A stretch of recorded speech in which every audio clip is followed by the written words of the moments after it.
уважаемые слушатели,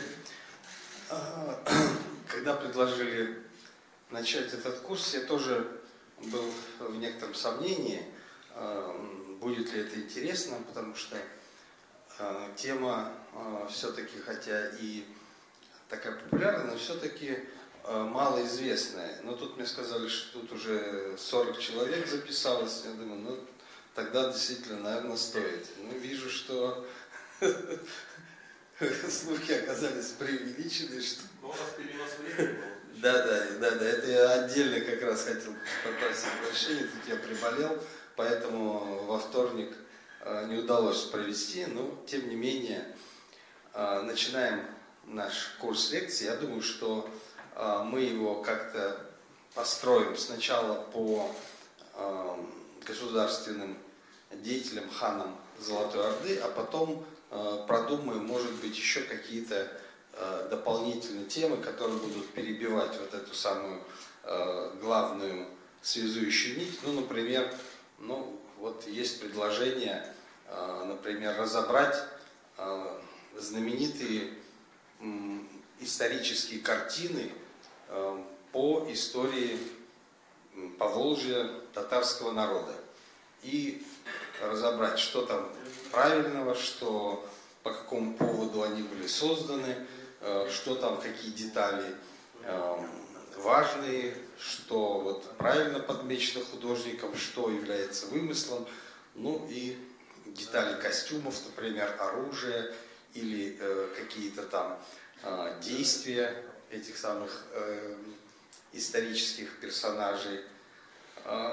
Ну, если будут какие-то предложения, я думаю, что вы можете тоже написать. Часть, я так понимаю, лекции будет выставлена не вся, я думаю, смысла я не вижу особого, чтобы всю лекцию записывать, выставлять, а вот какие-то часть, как в виде анонса. И я думаю, что вот что не будет выставлено точно, это те вопросы, которые вы можете задавать. И вот это как раз будет эксклюзивной частью нашей лекции, то есть это вопросы из зала. Ну, я не думаю, что мы тут специально вторую лекцию будем делать, но несколько вопросов по теме мы, я думаю, обсудим. Итак, если мы говорим о Золотой Орде, об Улусе Джучи, то неудивительно, что первым, деятель, о котором мы будем вести речь, это сам хан Джучи. Есть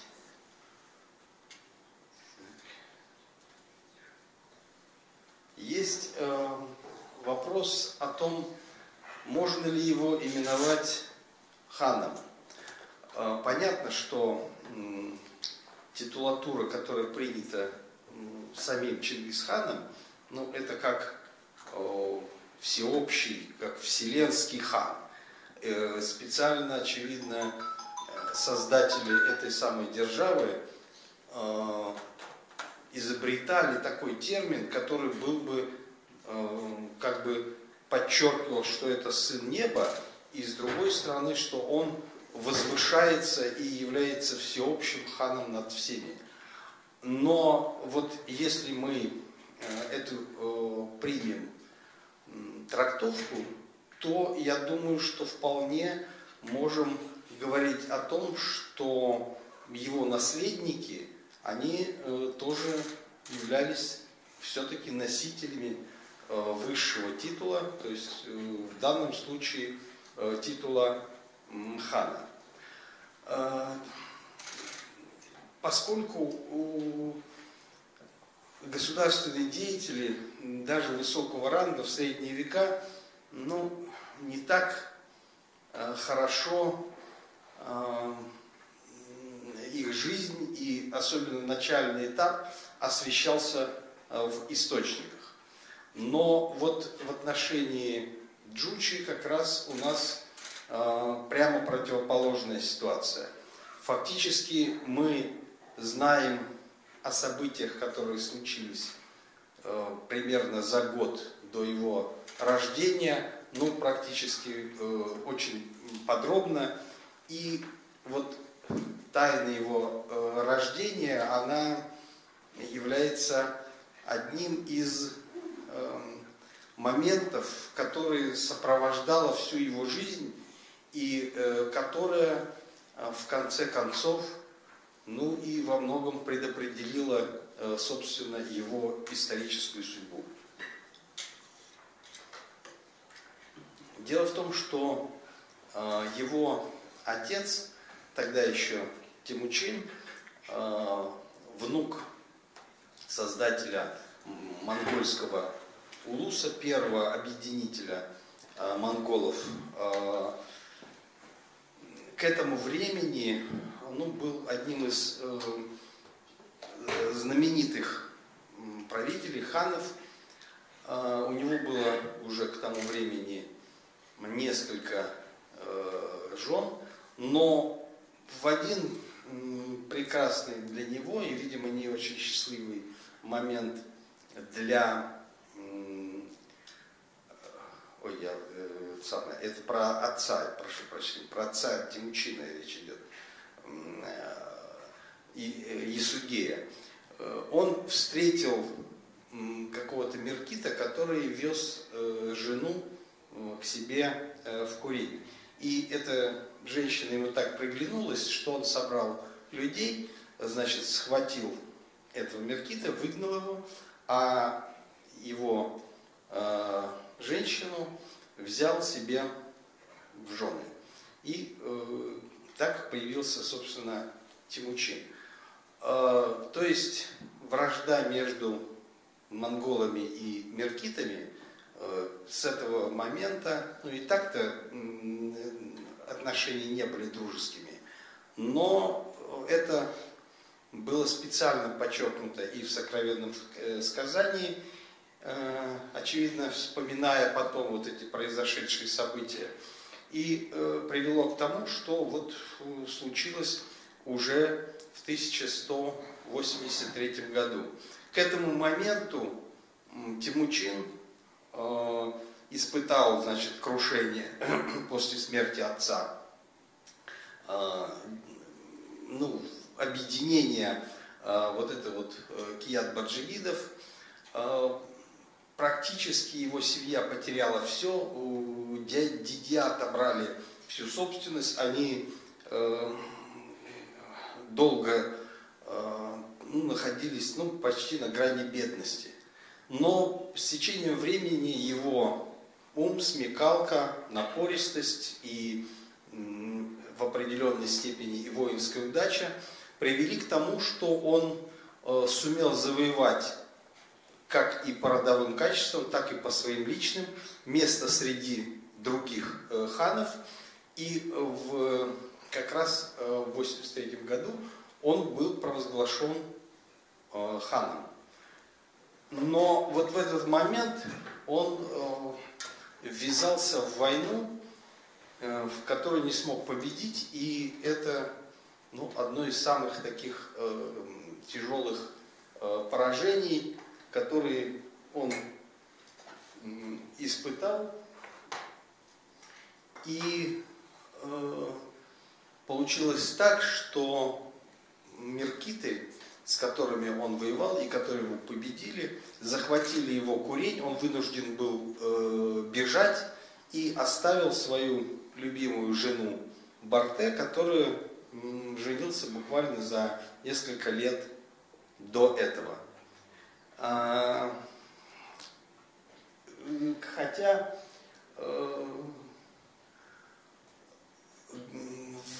некоторые источники здесь так говорят в зависимости от того, к какой части историографии они относятся. В сокровенном сказании, которое отражает, ну, все-таки точку зрения Чингисхана и его ближайшего наследника Угедея, она все-таки более спокойная такая трактовка, что Барте уже носила сына Темучина, и вот, значит, даже после этого захвата начались переговоры, и, собственно, меркиты к тому времени вражда еще не достигла такого уровня злодейства, чтобы обращать в рабство, убивать женщин, детей. И тем более, что она сама была довольно высокого ханского рода, и ее выдали отцу. И вот говорится, что когда она ехала к отцу, то разрешилась от бремени сыном, и его назвали Джучи, то есть новый гость. В другой историографии, которая к джучидам и к самому, соответственно, Джучи относится очень негативно, наоборот, указывается, что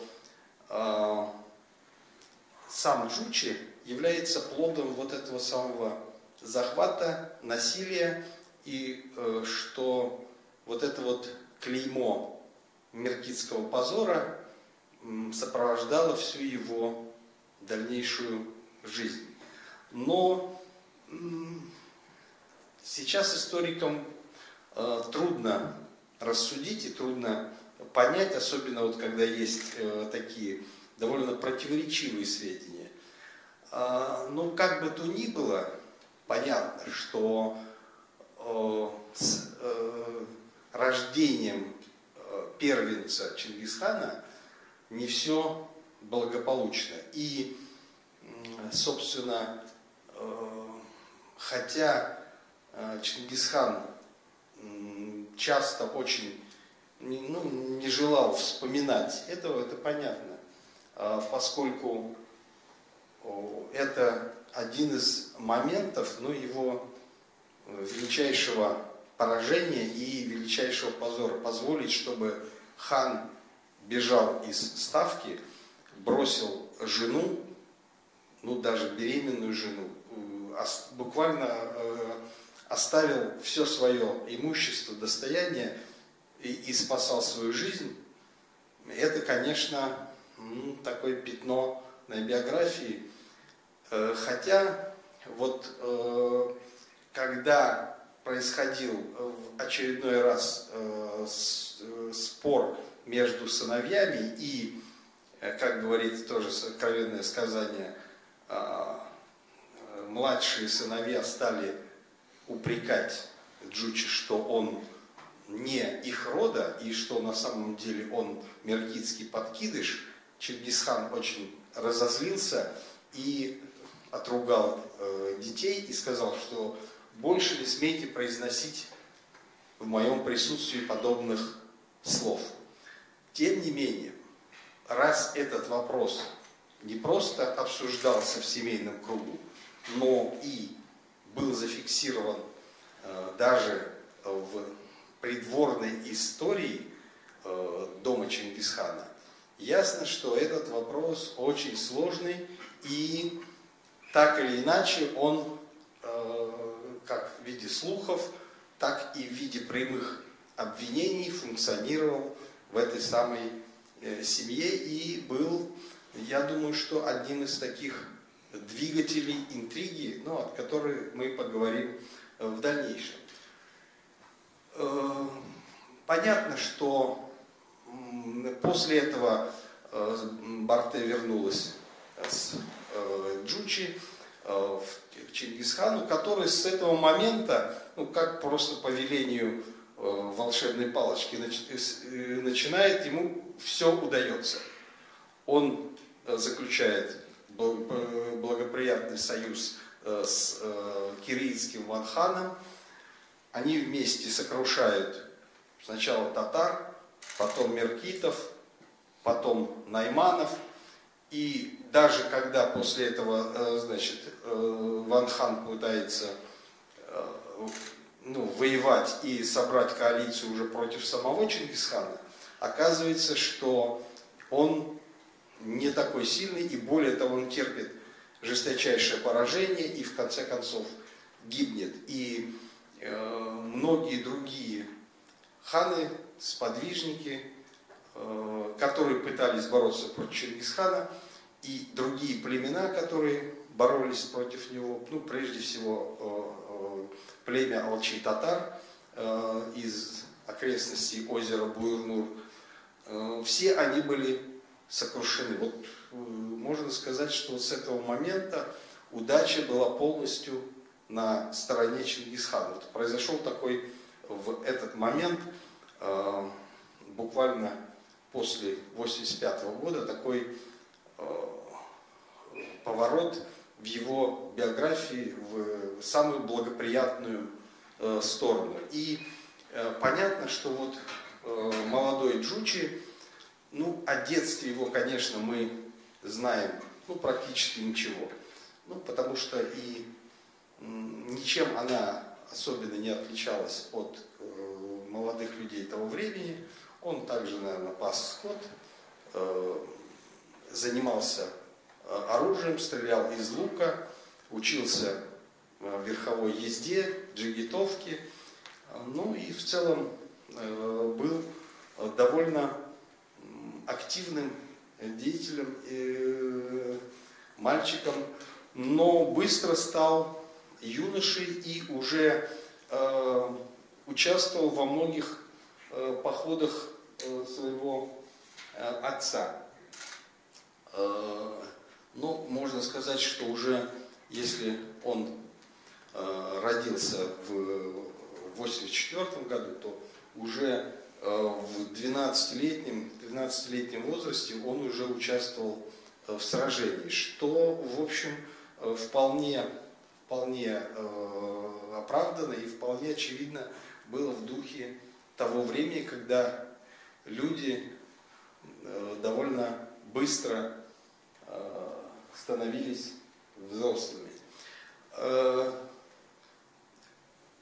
После того, как он достиг возраста, уже когда становились мужчиной, ему были даны в помощь и для обучения люди, ну, наиболее знаменитые сподвижники самого Чингисхана. Ну, прежде всего, это знаменитый Субудай-Богатур, которого в том же самом сокровенном сказании характеризует как человеком с железным сердцем, ну или в некоторых железный пес Чингисхана.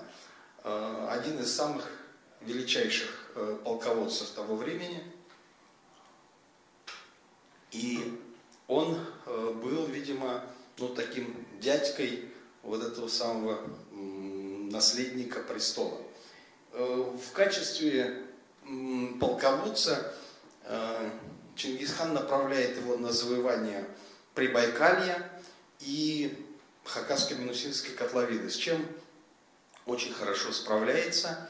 И с этого момента на Курултае в 1208 году Чингисхан дарует Джучи, с этого момента, можно сказать, начинается и улус Джучи, дарует ему восточные области, создавая новый улус, тем самым давая, ну, начало новому, ну, такому образованию. То есть к этому времени, ну, можно сказать, что он был еще, ну, совсем молодым человеком, юношей. Тем не менее, уже был владельцем своего улуса. В более поздних источниках говорится, что это, значит, область от Семиречья и до Хорезма и до пределов Саксина. Ну, Саксин — это Нижнее Поволжье. И вот с этого момента начинается история уже нового улуса. С этого же времени он начинает набирать в свои войска представителей народов Прибайкалья, хакасов, кыргызов и, очевидно, какие-то группы кыпчаков и кимаков. Ну, в число их в качестве правящего племени входили и род татар. По реестру, который сохранился в сокровенном сказании, говорится, что ему были приданы, собственно, монгольских войск не очень много. Только 4000 монголов: Сиджут, Кингит и Хушин. Там в источнике 4, написано 4000, но Хушины повторяются 2 раза. Непонятно, то ли летописец как-то неправильно записал, то ли переписчики что-то там напутали, но тем не менее. Ясно, что это только, ну, так сказать, основное ядро войска, на которое набиралась уже вот та самая армия из хоритуматов, кыргызов и кипчаков. А это было, ну, такое ядро, офицерское ядро этого самого войска.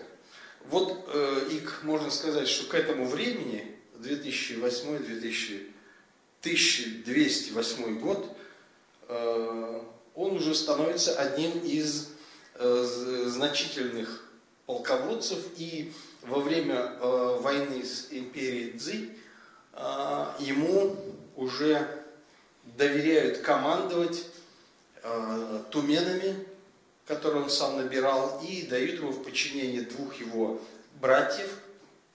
Ну, понятно, что, скорее всего, конечно, командовали более опытные богатуры, тот же самый Субэдэ, но, тем не менее, они вместе совершают поход, и в источниках как раз описывается, что они совершили отдельный поход. Ну, если представить Северный Китай, то они прорвали Великую Китайскую стену и ворвались, ну, на территорию центрального, северного Китая. Но там не задержались, поскольку в это время войска самого Чингисхана потерпели, ну, поражение, потому что не смогли взять столицу Джорджини, Датун. И вынуждены были отступить, и, соответственно, и поход завершился мирным договором, но в этом смысле Джучи как раз совершил отдельный поход и не был как раз связан с этим самым поражением. Но к новому военному столкновению, которое произошло через несколько лет, он набирает новые войска, и вот там специально сказано, что он из найманов, киргитов, канглов и кыпчаков. И опять же под командованием и под руководством опытных Субэдэ и Тахучара он опять же командует туменами и выполняет определенную роль во время вот этих самых военных столкновений. Но его отзывают с фронта войны с джурдженями, поскольку в тылу, в Прибайкалье и в Южной Сибири вспыхивает восстание местных народов. Он совершает довольно значительный рейд, скорее всего, по замерзшему льду Енисея. И если войска Субэдэ двигались с юга, он по Енисею прошел с севера, и они разорвали, ну, вот это единое пространство, которое занимали восставшие племена, и сумел разгромить их по частям и выйти в Семиречье и дальше в Прииртышье, где вот эти самые племена были покорены и вошли в состав его улуса. Можно сказать, что весной 17 года вот как раз он вышел в Семиречье, и после того, как он, значит, вернулся из этого похода, то Чингисхан даровал ему уже весь этот самый улус. Но во время вот этой самой подавления этого восстания он сталкивается с меркитами. Меркиты к этому времени были разбиты, собственно, и изгнаны из Северной Монголии, бежали в Прииртышье, и здесь их преследовал как раз Джучи. И вот этот эпизод, это один из таких ключевых эпизодов, который описан в романе Василия Яна «Чингисхан», где Хорезм-Шах впервые встречается с неизвестным народом, который он считает, что поскольку он всегда довольно победоносно сражался с кочевниками, а тут встречается с новой силой, и оказывается, что он не способен их победить. Более того, Джучи разрывает один из флангов войск хорезмийцев, но сражение кончилось ничем. То есть ни те, ни другие не смогли достичь победы, поскольку численное превосходство было на стороне Хорезм-Шаха. Джучи со своими войсками отступил. Но вот это вот такой ключевой эпизод, который показал, что на границах державы Хорезм-Шахов возникает новое государство, и буквально через несколько лет они столкнулись уже в таком непримиримом столкновении. И надо сказать, что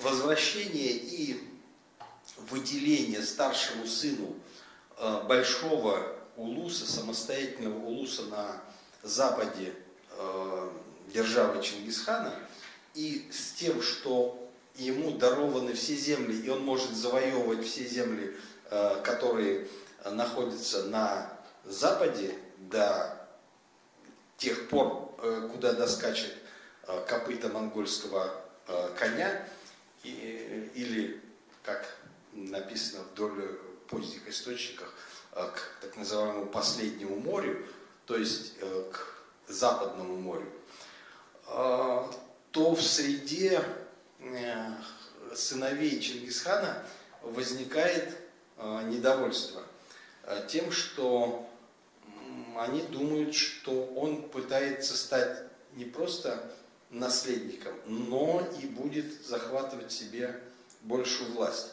И здесь, опять же, идут в дело аргументы о том, что он является меркитским подкидышем, и начинается вражда, ссора. Более того, один из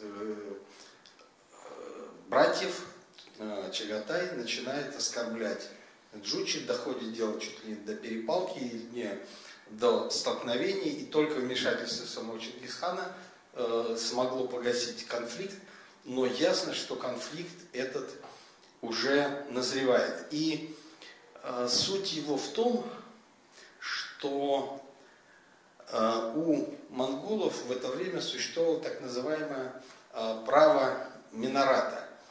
Но если, например, в Западной Европе наследие передавалось от отца к старшему сыну, и старший сын владел всем феодом, всем владением, которое принадлежало отцу, а остальные младшие братья вынуждены были или становиться наемниками, или выбирать карьеру духовного лица. И считается, что, например, крестовые походы были связаны с тем, что образовалось большое количество вот этих самых младших сыновей, которые были активными, как бы сейчас сказали, пассионарными, но не имели ни шансов, ни возможности получить какое-то владение. В Монголии же все было несколько иначе, как у многих кочевников. То есть старшие сыновья захватывали или получали какие-то новые земли, новые владения, а вот младший как раз оставался в доме родителей и наследовал все это самое имущество. И по указаниям Чингисхана именно младший его сын Тулуй должен был получить, ну, как раз главный улус. Но другие братья не были с этим согласны, и более того, они полагали, что старший, ну, и по возрасту, и по заслугам Джучи метит на то, чтобы стать правителем вместо отца, а их хочет оттеснить от власти. Это вот такое, ну, одна из таких главных интриг, которая сопровождала, видимо, всю вот с этого момента, всю его дальнейшую судьбу. Ну и это очень ярко проявилось во время войны с Хорезмшахами. Ну, опять же, прекрасно это все описано у Василия Яна в романе «Чингисхан». Можно сделать такую ремарку, что Василий Ян, ну, сам долго жил и в Средней Азии, путешествовал по Ирану и Афганистану, был военным разведчиком российской армии, географом, и он прекрасно понимал и описывал события 12-го, начала 13 века, ну, собственно говоря, как очевидец. И более того, он прекрасно знал все источники, которые к этому времени были опубликованы, ну, трудами, прежде всего, Тизенгаузена. И он четко уловил, как вообще эти события проходили и в чем их главная интрига. Хорезмшах, как и многие другие, считал, что, ну, кочевники как волна накатит, ну а потом волна уйдет, а города и крепости, которые, значит, будут защищены, они останутся неприступными, и кочевники уйдут, и власть Хорезмшаха опять возвратится. Но монголы были не похожи на обычных кочевников и действовали несколько похожим образом, но в то же время совсем не так. Они совершали не просто набег для того, чтобы пограбить. Они пришли всерьез и надолго, и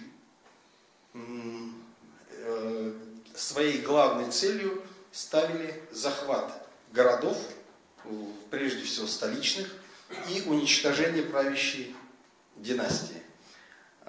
И получилось так, что Хорезмшах вынужден был бежать, и чем дальше он бежал, тем страна погружалась в безвластие.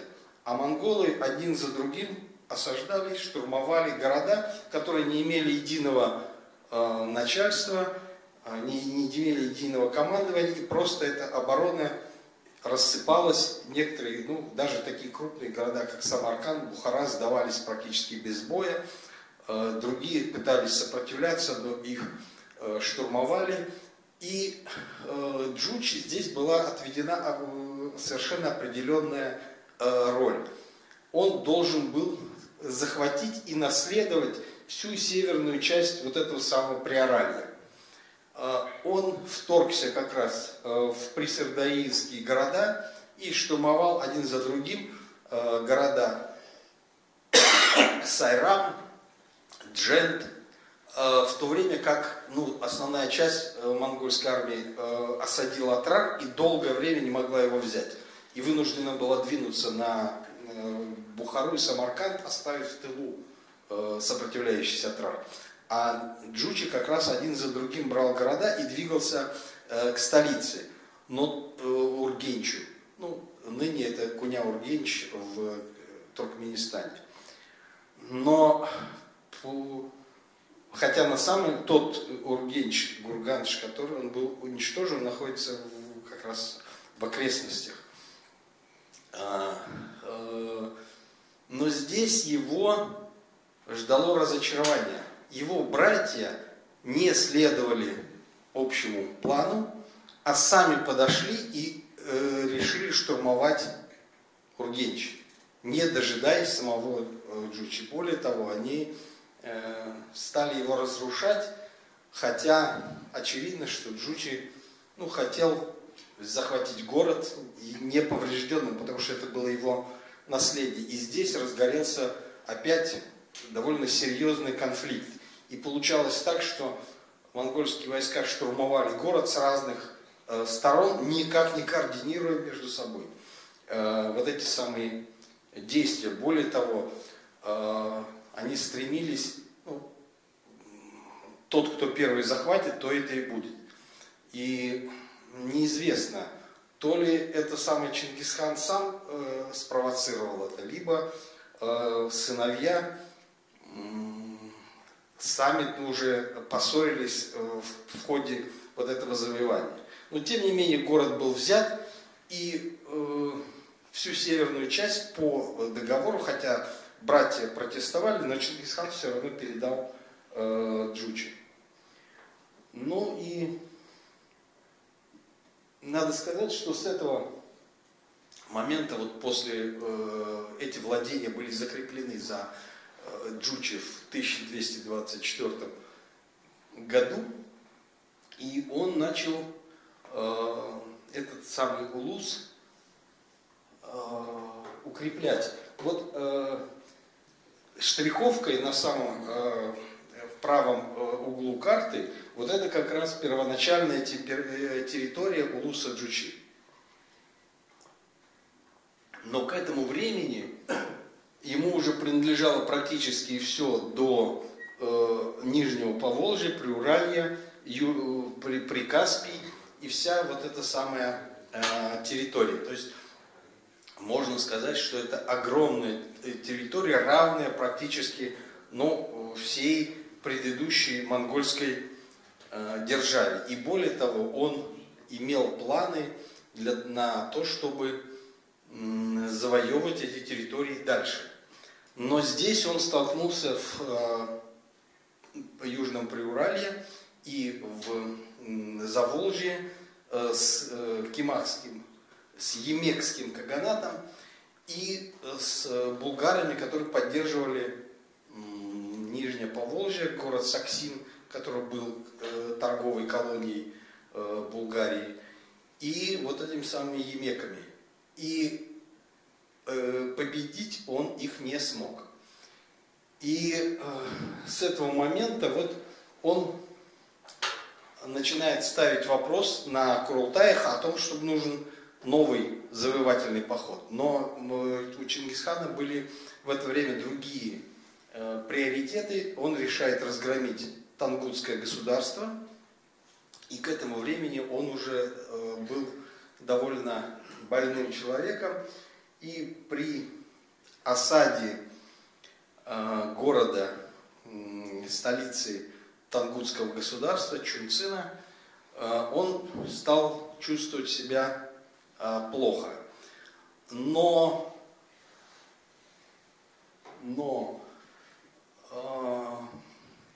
конфликт, который был между братьями, очевидно, получил какое-то продолжение. Тонко чувствующий вот этот самый нерв вот этой истории Василий Ян пишет там довольно прозрачно, что братья то ли добились согласия Чингисхана, то ли сами организовали заговор, и в 1227 году Джучи внезапно погибает во время охоты. Якобы он упал с лошади и повредил позвоночник и умер, когда добрались до него все кавалькада других охотников, то он уже был мертв. В это время Чингисхан требует Джучи к себе. Он хочет решить до своей смерти все эти внутренние конфликты и требует, чтобы ему говорят, что он не может приехать, что он отказывается. И он начинает понимать, что дело, в общем, нехорошее. И по поздним источникам, ну, которые пользовались какими-то преданиями, которые потом вошли, ну, это как такая эпическая история, что он издает указ, что тот, кто принесет мне известие о смерти сына, будет казнен. И требует, значит, что если вы мне не приведете сына, то я тоже буду кого-то казнить. И все сыновья, все приближенные не знают, что делать, как выйти из этой ситуации. Ну, вообще голову никто сложить не хочет. И дурную весть принести тоже не может и не хочет. В это время приходит один старый человек, можно сказать, практически слепой, который играет на сазе. Он говорит: приведите меня к Чингисхану, я ему все скажу. Он говорит: ну, в общем, раз сам вызывается человек, хочет, ну, пускай скажет, лучше пускай он погибнет. Он заходит в юрту, садится и начинает играть. Сначала мелодия такая веселая, жизнерадостная, и она постепенно становится все более грустной. И в какой-то момент пронзительный звучит струна, и понятно, что звук тревоги, скорби, и Чингисхан понимает, что сын-то его умер. И он плачет и говорит, что ну, с этого момента, значит, отменяю свой приказ. Так вестник, не сказав ни слова, в общем, донес эту самую трагическую весть до Чингисхана. Но повторюсь, что это, конечно, легенда, которая потом была обыграна, и даже в казахском кинематографе есть ролик такой очень красиво снятый вот по этой самой легенде. И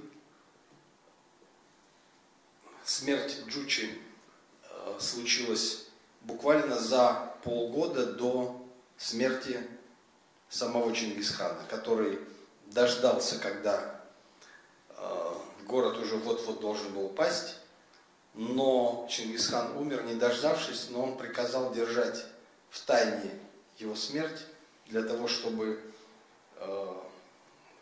правители Тангутской державы сдались, и приказал, чтобы они были уничтожены. Ну, это повеление было выполнено. Ну, как известно, после этого могилы Чингисхана его похоронили, и до сих пор так и никто не знает, где он был погребен. Академик Окладников все время рассказывал, что я, говорит, постоянно езжу в Монголию, я, говорит, найду все-таки могилу Чингисхана. Но пока никому из археологов это не удалось. Монгольские археологи говорят: мы знаем где, но никому не покажем, пускай это будет, остается тайной. Ну и если говорить об этой самой интриге, то понятно, что здесь та самая «Игра престолов», можно сказать, во всей своей красе была и во всей трагичности была изображена. Потому что довольно молодой, жизнерадостный, крепкий человек, 42-летний вдруг падает с коня, когда он раньше сел на коня, чем научился ходить. Это, конечно, представить себе очень трудно. Но, тем не менее, после себя он оставил огромную державу. Эта держава стала развиваться, и править там стали его потомки. Надо сказать, что могила самого Джучи, конечно же, неизвестна. На территории Казахстана есть небольшой мавзолей, который называется мавзолей Джучи-хана. И там вот проведена прекрасная реставрация, и поставлен даже прекрасный памятник. Но, скорее всего, конечно, это мавзолей более поздний. Почему традиция связывает его с именем Джучи, это такой интересный вопрос. Может быть, как-то эта местность была связана с местом пребывания Джучи, может быть, какие-то легендарные сведения, но тем не менее нет оснований полагать, что именно вот в этом мавзолее погребен Джучи, поскольку раскопки там не выявили какого-то более раннего погребения. Это обычное мусульманское погребение XIV века. Ну и разрешите откланяться, поблагодарить за внимание.